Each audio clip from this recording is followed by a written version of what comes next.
Hi viewers, good evening. Welcome to our channel పునర్విక వోల్. నేను మీకు ఇవాళ మేక కాళ్ళ పులుసు ఎలా చేయాలో చూపిస్తున్నానండి. ఇది రెగ్యులర్గా మనం చేస్తూ ఉంటాం, బట్ కందిపప్పుతో అయితే మీరు ఎప్పుడైనా ట్రై చేశారా అండి? సో మా మమ్మీ అండ్ మా అత్తయ్య గారు మేము చిన్నగా ఉన్నప్పుడు ఎక్కువ కందిపప్పుతో ఇలా చేసేవారు అనమాట. సో ఇది చాలా ఈజీ ప్రాసెస్ అండి, సింపుల్ ప్రాసెస్. నేను మొత్తం ఒక 4 కాళ్ళు తెచ్చారండి మా వారు. మొత్తం అవి క్లీన్ చేసేసాను.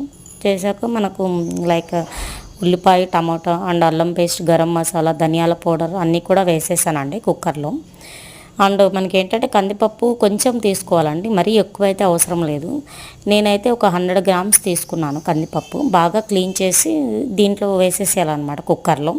సో ఇవి కూడా మనకు 6 to 7 విజిల్స్ రానిచ్చానండి, ఏంటంటే కాళ్ళు బాగా ఉడకాలి కదా అని. సో తీసాక పోపు వేసేసాను. మా పాప అయితే ఇంకా అసలు వంట అవ్వకముందే తినేస్తుందండి.